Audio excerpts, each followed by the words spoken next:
everyone, welcome back to my channel. If you're new here, welcome, and if you're an OG, nice seeing you again. And as you all know, I'm the Queen Steffi. Nice to meet you. I am a critical care new graduate, and today is going to be a vlog about a day in the life of an ICU nurse. Okay, so if you're ready and if you're excited, then join me. I'm going in. I'm going to clock in right now. And yeah, if you're new, if you haven't subscribed, kindly subscribe to my channel for more videos. When I get in, first of all, I look for my patients, and today I do have two patients. One is off the floor and the other is still here. So we go for shift huddle where we talk about patients on the floor and which patient anyone has. We discuss our patients, so that is pretty much it. And yeah, I'm going over for the shift huddle. I can bring you along, so yeah. So guys, you're still with me. I finished shift report. I have my patient with me. I've seen them, and I only have two patients. So I'm gonna go past their meds right now and do some assessments, then sit down to chart. Okay, so I'll be right back. Hi guys, so I'm back and I'm here to get medications for my patients. I'm at the Pyxis, and let me show you the Pyxis, okay? So this is how the Pyxis looks. The medications are in here. I am getting my patients' medications out. Due to HIPAA reasons, I'm not gonna show you the screen, but I'll be back after getting my medications. So what I mostly do is get all my medications ready, and this is gonna be through a pack tube, and that is a liquid duct tape. So all medications ready, scanned. And that's how I get it going, and I chart my patient in the system, do my assessments, and all that. So the time is now 10 o'clock, and I now have time to go sit down and do some charting. I did my assessments, and I'm going to chart on two patients. So I'm going to show you whatever I have to chart. I'm not going to show you the patient because of HIPAA, but I'm going to show you the list or the checklist I have to go through to complete my assessment, okay? And so basically we chart our patient's assessment head to toe. If they have any tubing, if they have any skin issues, neuro assessment, cardiac, head to toe assessment, okay? If they need SCDs, all those assessments, we chart them. We also have a plan of care. So we actually chart what we have, the plan is for them for the day, and we go through system by system. So that's how it's done here. So I'm gonna go sit down and do the charting. I'm also on the cardiac floor, so we have like EKGs and strips. So I would have to chart the and connect it to my MAR, or to my system. So I'll let you see how all that is, if it's possible, okay? So this is gonna be all the, what I was talking about, all the checklist I would have to go through. Cardiac arrest, I'm in the ICU, so currently on my break, so we can get to talk about what I do in the ICU and the types of ICU new grads can get into.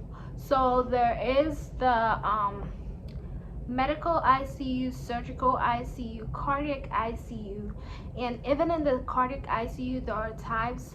There is the coronary unit, and there is the CVICU. It depends on where you work. You would either have both or just one of them. I work in a teaching hospital, so it's a very big hospital where they do have a medical school. So it's just basically teaching hospital. You all know teaching hospitals are big. I don't have to explain teaching hospitals. So in the teaching hospitals there are so many specialties, and that's why I do have a CCU here in my hospital and a CVICU in this hospital. And So basically what the CCU or the coronary unit does is takes care of patients from cardiac arrest or heart attacks to patients with TAVR, which is transcatheter aortic valve replacement. So we just take care of acute ill cardiac patients. So a patient with cardiogenic shock will be in the CCU, and as opposed to the CPS or the CVICU, where we would have patients with CABG, like they have undergone cardiac surgery, where they open the thoracic cavity, open it up, and manipulate the heart. So those patients will be in the CVICU, and that is basically it. And we mostly share the same drips. We have those vasopressors, they also do have vasopressors, and our scope is somewhat the same, and the acuity of our patients is somewhat the same, but depending on which procedure or whatever disease you have, you would have different different treatments, so you would end up in different units. I don't know if you get it, but that's what I'm trying to say. And some smaller hospitals, they'll just have a cardiac ICU, but not here in my hospital. And I do work in one of the cardiac ICUs, so yes, I was lucky. And I am a nursing fellow, so I am a registered nurse. I will talk about whatever I do here later, but in the day, basically a new grad ICU, this is how our day runs. We work with our preceptors. I don't work alone, and I run my plan with my preceptor to let her know this is what I want to do, this is what I'm about, and we go from there. She monitors my day to day because I'm a new grad, and the ICU is very specialized, and you don't even want to make any error here, like there's no room for error. As new grads, mind you, you have a license, so you always have to be cautious of patient safety. That's what I'm trying to say. Be cautious of patient safety, even if you're a new grad, wherever you find yourself, and that will take you a long way. And if you're not sure of anything, remember to ask. So I have other mates or friends in the other ICUs, the medical ICU. So the medical ICU will have the patients with DKA, patients with, asthma, acute ailments that needs to be taken care of like ASAP. Surgical ICUs will have patients who have undergone surgery, I mean like gunshot wounds, that have undergone Roux-en-Y.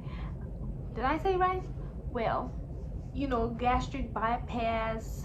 All aside charting on the computer, we do have other chartings we do by hand in the ICU. We are very known for charting and assessing our patients and taking vitals hourly.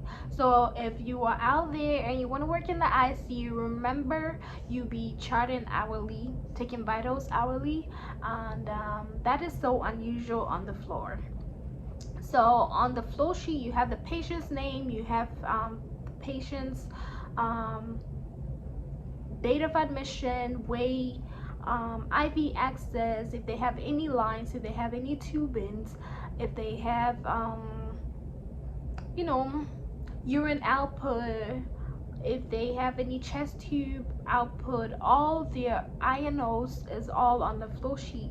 They have any drips, you put all the drips, names of the drips on the chart. Sometimes patients do have over 7 drips, and imagine putting that on a paper, on a tableized paper. Tableized papers have limited spacing, and sometimes the patients do have so many drips. Like I've had patients that have like 8 drips of vasopressors, fentanyl, propofol, and all the medications running.